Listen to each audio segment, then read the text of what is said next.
সিলেট থেকে লন্ডন যেতে খুব সম্ভব 9-9.5 ঘন্টা সময় লাগে, কিন্তু বাই রোড যাবার অবস্থা, রাস্তার অবস্থা এতই খারাপ, ঢাকা সিলেট অবস্থা, যে মনে হয় প্রায় 10 ঘন্টা সময় লেগে যায়। এবং সেদিন বলেছিলাম যে আমরা সরকার গঠন করতে সক্ষম হলে ইনশাল্লাহ আমরা এই কাজটিতে হাত দেবো যাতে এটা দ্রুত হয়। সরকার গঠন করার পরে এই দায়িত্বে যে মন্ত্রণালয় আছে আমি তাদের সাথে কথা বলেছি।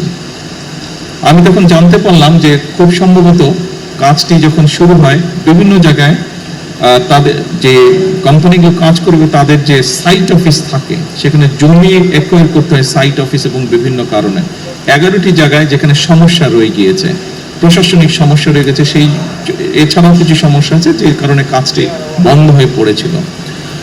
সংশ্লিষ্ট মন্ত্রণালয় উদ্যোগ নিয়েছে।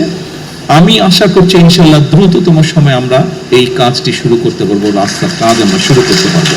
সময় লাগবে, তবে কাজটি শুরু করলে ইনশাল্লাহ শেষ তো এক সময় হবে, এবং আগামী কয়েক বছরের মধ্যে আমরা এটা ইনশাল্লাহ শেষ করতে পারবো।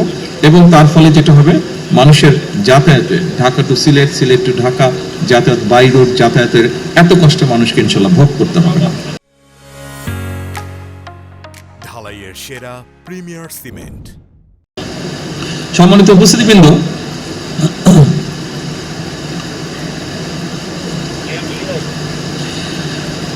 অবশ্যই শুধু রাস্তা আমাদেরকে বাড়ালেই যে সমস্যার সমাধান হবে তা না, একই সাথে আমরা যদি রেলওয়ে, যেখানে আমরা কম খরচে যাতায়াত করতে পারি, একই সাথে ব্যবসায়ীরাও তাদের ব্যবসায়িক মাল আনা নেওয়ার ক্ষেত্রেও কম খরচে আনতে পারেন, আমরা যদি রেলওয়েটাকে ডেভেলপ করতে পারি। আমাদের বর্তমান সরকার আমরা একটি উদ্যোগ গ্রহণ করছি যে সারা দেশে কিভাবে রেল যোগাযোগটাকে বৃদ্ধি করা যায়। রেল যোগাযোগটাকে বৃদ্ধি করলে স্বাভাবিকভাবে অধিকাংশ মানুষ এটিতে যাতায়াত করবেন, এটিতে খরচ কম হবে, সেটি যাতায়াতের খরচ কম হবে, সেটি ব্যবসায়িক কারণে খরচ কম হবে।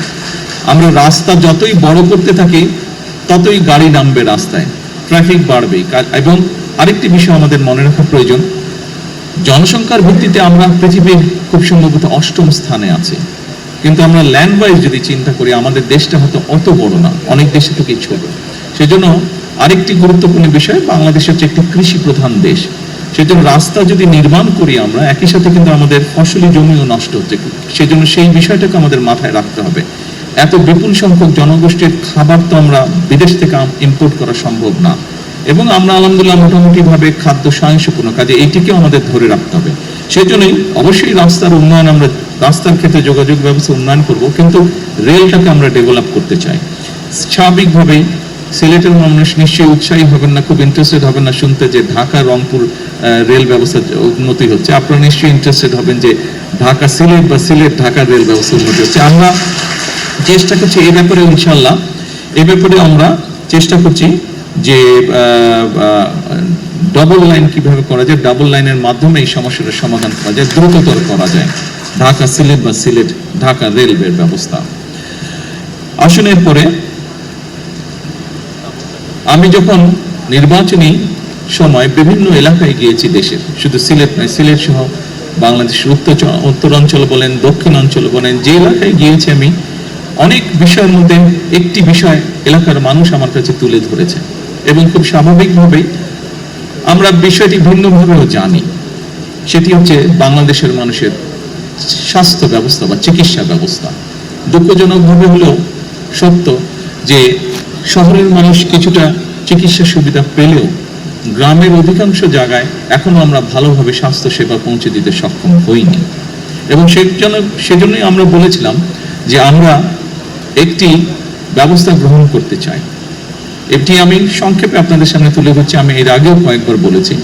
দেখুন, এখানে আপনারা যারা আছেন সিলেটের মানুষ, বিশেষ করে অনেকেরই, প্রায় বহু মানুষেরই লন্ডন সফর করার সুযোগ হয়েছে। যারা যারা লন্ডনে গেছেন আপনারা সকলেই জানেন NHS নামে একটি প্রকল্প আছে, বা NHS নামে একটি সংগঠন আছে, যাদের দায়িত্ব হচ্ছে সেই দেশের সকল মানুষের, যারা সেই দেশের বৈধ নাগরিক, তাদের সকলের চিকিৎসা ব্যবস্থা তারা লুক আফটার করে, তারা দেখভাল করে।